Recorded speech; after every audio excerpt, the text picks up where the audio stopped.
I'm Justin Rempel. Welcome to a brief history of the English language. In this video, we are going to take a look at the English language and how it's evolved and changed over time, where it comes from, what major changes and influences it's encountered along the way, and that'll kind of give us the story of this language and how we kind of got to the mess that we're in now, where we have a very large and unwieldy and complicated and messy language that doesn't follow any of its own rules. Let's check it out.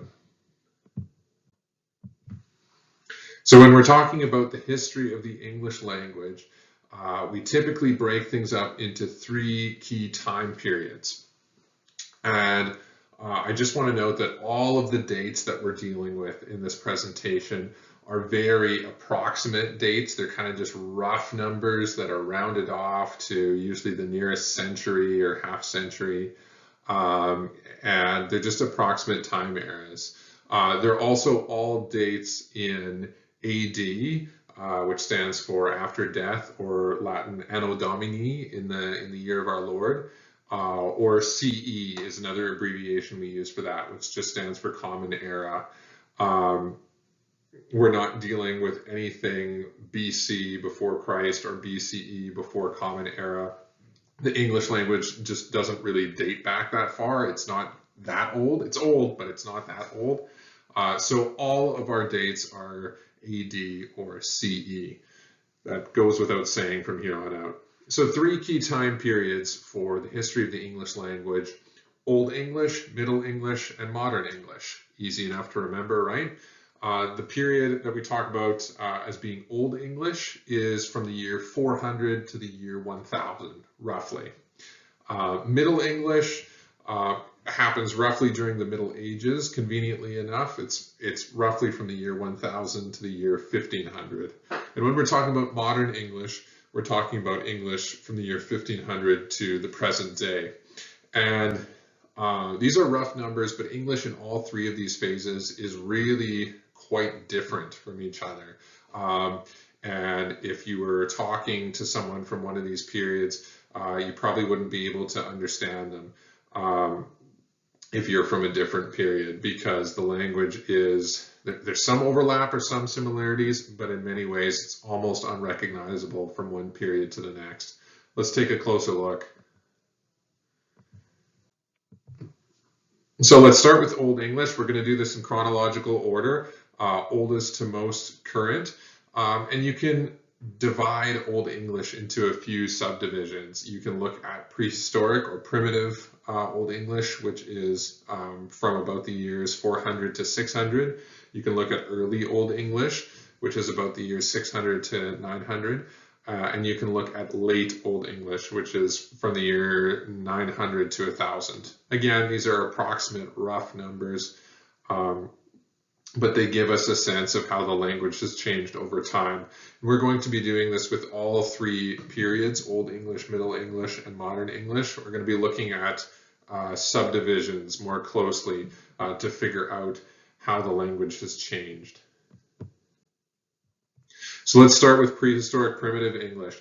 I have a picture of Stonehenge here. Stonehenge very much predates the English language in any of these forms.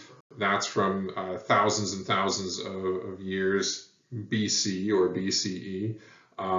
But I just include the picture to point out that people have been living on the island that we call the United Kingdom, or that we call England, for a long time, and much longer than the story that we're going to cover today. Because when we start to talk about the English language, we really start thinking about it in about the year 400. And this period, 400 to 600, is when some waves of invaders come over from places like where present-day Germany or Denmark are located, across the North Sea to this island of Britain. These tribes go by names like the Jutes, the Angles, and the Saxons. And they're looking for new homes, they're looking for conquest, they're looking to invade and conquer new territory. And you might ask, well, whose place are they invading? Because we know that people are already living there. And the inhabitants of the island of Britain that time are known as the Britons. And they kind of get taken over by waves of these Germanic tribes, the Jutes, the Angles, and the Saxons. So what impact does this have? Well, these peoples have a language that is forming, and it's from the Germanic language family, and so it's similar to other languages in that family. And the Angles, which is a very dominant tribe, they give their name to that island, which is how it comes to be known as England, and how things related to that island and those peoples, including the language, come to be known as English. That comes from the name Angle.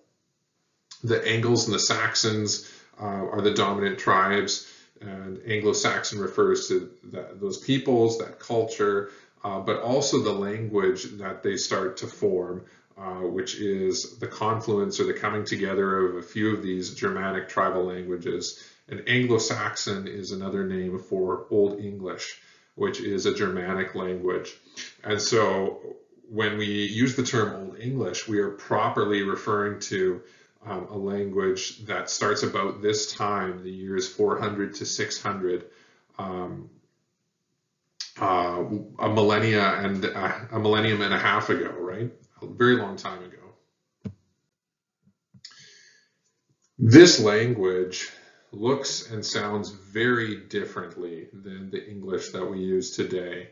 Probably about 85% of this language is lost and is no longer used in present day English. So it's really, really foreign to us. And if you are a speaker and a reader of modern day English, you will not automatically be able to read and write and speak Old English.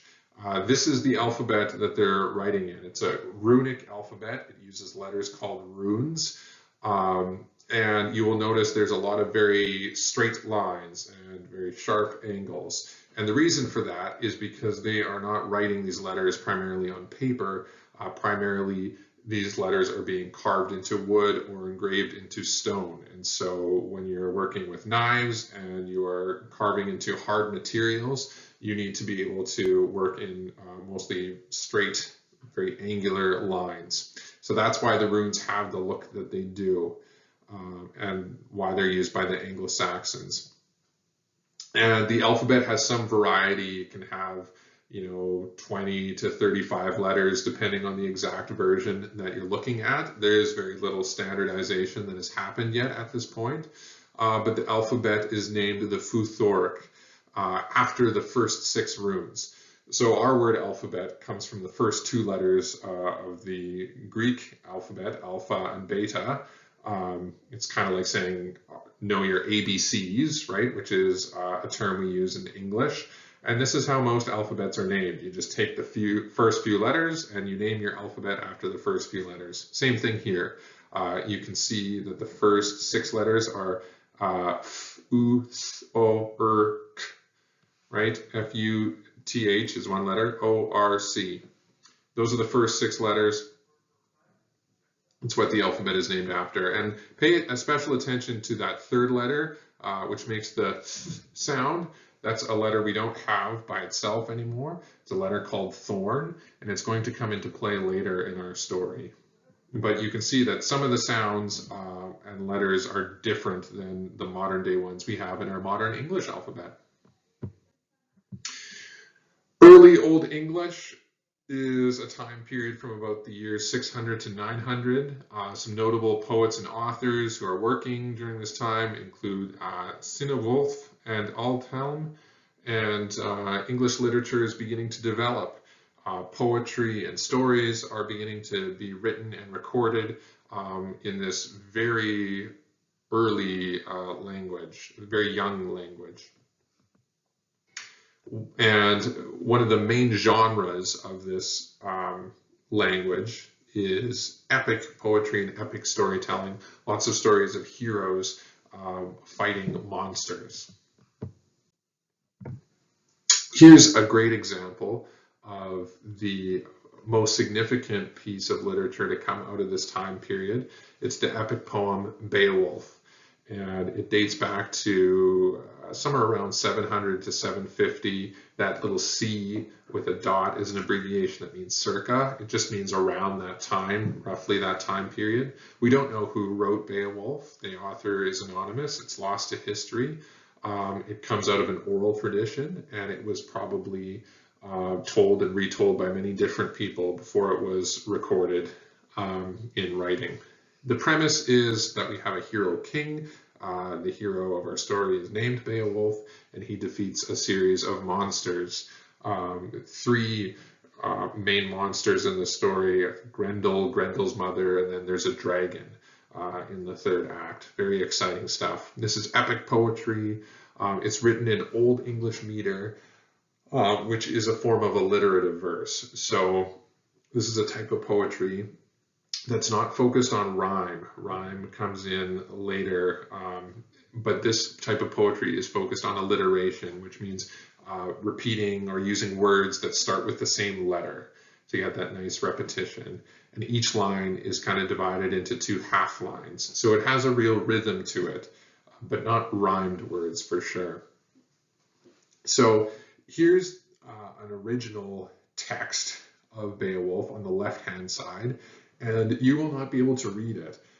Hardly any of these words are recognizable as English words. If you scan the lines, you can see a few words that are the same or very similar, such as the word under looks basically the same, or him, but almost all the words look very different, and they use some different letters. I am not proficient in reading Anglo-Saxon or Old English, but if you ever listen to someone who does read these lines, they sound extremely different than what we're used to. It's an unrecognizable Germanic language at this point, very far removed from our own.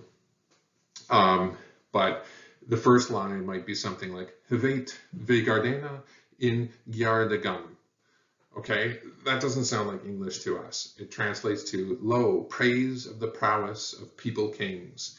And right away, so you can hear that alliteration going on, right? Praise of the prowess of people kings. The importance is on the rhythm, the cadence of the line, and that repeated sound. In this case, it's the letter P. Three of the words, the very significant words in the line start with the letter P. So that gives you an idea of how Old English verse works and how they kind of form their poetry. Late Old English, this is a time period referring to roughly 900 to 1000, those years. And the significant event here is that there's a big invasion that sort of ends the period of the English language we know as Old English. That big event is the Battle of Hastings, which takes place in 1066. And William the Conqueror, who is Norman, leads an army of his people, Normans, and the French, and they invade England. They sail across from modern-day France, and they invade England, and they win, which is why he's remembered to history as the Conqueror. This is a significant battle because a new people group is established on this island of Britain, defeating the Anglo-Saxons. And what happens to the language is that French is introduced into the English language because William and his people primarily speak French. And French is a very different language than Old English. Old English comes from this Germanic language family, and French is a Romance language. It's of Latin origin. So it has a completely different background, completely different structure. But as these conquering peoples settle and begin to live in England, their language, French, starts to creep into English and introduce itself into English. And so it really changes a lot of the way that the English language works in terms of how it's structured, what words are in there, that sort of thing. For example, If you want to talk about plurals in English, you add an S onto the end of a noun to say that it's plural, there's more than one. If I want to say there's more than one cat, then I would say cats. Well, that way of pluralizing things is not an Old English way of pluralizing things. It's a French way of doing things. And so all of these rules, these French rules and influences, start to creep into the English language. This launches us into the period of the English language we call Middle English. And we can look at this in a couple of different eras. Early Middle English, taking place from the year 1000 to 1300, and late Middle English, taking place from 1300 to 1500. And so this is a period of the English language that is evolving and changing and starting to look more like modern English, and it takes place mostly during the Middle Ages. Okay, so early Middle English takes place from about the year 1000 to about the year 1300. During this time, the royal court is speaking French. And so French becomes the language of sophistication and class, and French words are considered classy and better than English words. English words are considered common and vulgar. And even when French words enter into the English language, they're still considered the fancy or proper way of saying things, and the English words are considered much more common or even crude or crass, which is why to this day the very Englishy words are a lot of our swear words or profanities, and the words that are rooted in French are the more technical, sophisticated and classy words. So some of this classism sticks around in the English language up until the present day. During this time, syntax, which is the way that we put our words in order to make thoughts and sentences, really begins to develop and get structured. Late Middle English is from the years 1300 to 1500 approximately. The significant development that happens towards the end of this period is the invention of the printing press. Johann Gutenberg invents the printing press in 1436, and William Caxton is believed to have been the first person to introduce the printing press into England, bringing one over in 1476. And the first bestseller, the first book to be widely sold and distributed and mass-produced off the printing press is Le Mort d'Arthur, which is the death of Arthur, based on Arthurian legends around King Arthur. So what happens is that literature begins to be mass-produced and widely distributed and readily available to a lot more people for cheaper and cheaper prices as the technology improves. During this time, there's a few different dialects of English that are floating around, and it takes a little bit of time to settle into what is the standard and widely recognized dialect of English. A significant development in the 1430s is that the royal clerks of Chancery, which is in London, who produce all of the important official documents of the royal court, they switch from writing official documents in French and Latin, which are the fancy, official, sophisticated languages, to using English in a central Midland dialect. So that's their dialect of choice, but it's a significant move because it indicates that they are recognizing English as a commonly used language and as the official language of the region and the people. Around this time, a new dialect begins to develop called the East Midlands dialect around London. And so there's kind of these competing dialects, and it's a bit of a struggle to see which one will become more widely accepted and recognized, especially as people are starting to produce more written texts on the printing press. So a key text during this period is the Canterbury Tales, and this was written around the years 1387 to 1400 by a poet named Geoffrey Chaucer, who writes in the East Midland dialect. So this is not the dialect that is selected by the royal court, but it is the dialect that he writes in, and his work is very popular and widely distributed, and so it becomes really influential. Canterbury Tales is a series of 24 stories that are told by fictional travelers on a pilgrimage. So kind of the framing premise is that all of these travelers, very different types of people, are traveling together on a religious pilgrimage. And to pass the time, they start a storytelling competition.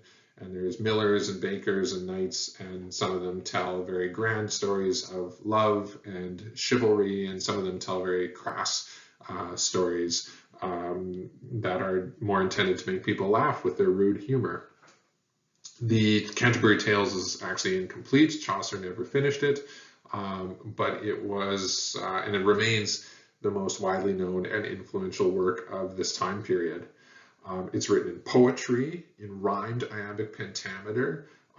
French poetry is more typically rhymed, and so when French gets introduced into the English language, a different style of poetry also starts to come in. Iambic pentameter means that you're writing in iambs, which are 2-syllable feet, and the second syllable is stressed. So da-dum, da-dum, da-dum, da-dum. Pentameter means that you have 5 feet per line for a total of 10 syllables per line. Let's take a look. So on the left-hand side, again, you can see that the original, and on the right-hand side, you can see a translation or an equivalent in modern English. So here's the original. It might sound something like this. Again, I'm not an expert. This is an approximation. When that April with his shores sought the docht of March hath pierced to the rout, and bathed avery vine in switch liqueur, of which virtue engendered in the fleur. Okay, so this is sounding closer to modern English. We can start to recognize more and more of the words. They just have slightly different spellings and slightly different pronunciations. It sounds maybe a little bit more French than modern English, but we're getting closer. And we can kind of start to translate this more and more easily. When that April with his showers sweet, the drought of March has pierced to the root, and bathed every vein in such liquor, of which virtue engendered is the flower. So you can start to hear that rhythm, that iambic pentameter, 10 syllables per line, every other syllable stressed. And we also have rhymes, which kind of work in translation and kind of don't. Sweet and root don't really work once translated. Liquor and flower kind of do. But we can tell that this is rhymed and metered poetry.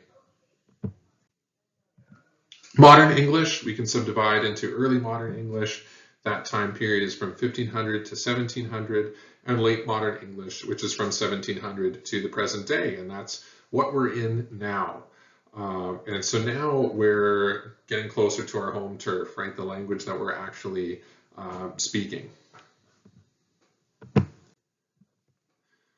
Early modern English, this time period is from 1500 to 1700 approximately. Some key events that happened during this time period are the English Renaissance from about 1500 to 1600. And the Renaissance is a period of time in which there's a renewed interest in antiquity, in ancient culture, and that includes languages. And I'm going to specify ancient Western culture, ancient Western languages. And this renewed study and interest brings many words based on Old Western languages like Greek and Latin into the English language. Another important thing that happens during this time is the publication of the King James Bible in 1611. This is one of the first widely produced and distributed Bibles. A lot of scholarship went into the translation of this Bible from original languages, Hebrew and Greek, into English. And that effort was based on scholarship and really helped to standardize a lot of spelling and grammar. It was mass-produced on the printing press. A lot of people read it, and it began to standardize the way things were spelled and the way sentences were formed. I'm going to talk just a little bit about thou and thee, which is a pretty distinctive feature of English during this time period. First off, I hear a lot of people comment on this time period, early modern English, which is like Shakespeare's time, as being Old English. It's not. It's very close to the present day, and it's considered an early phase of the modern English that we find ourselves in now.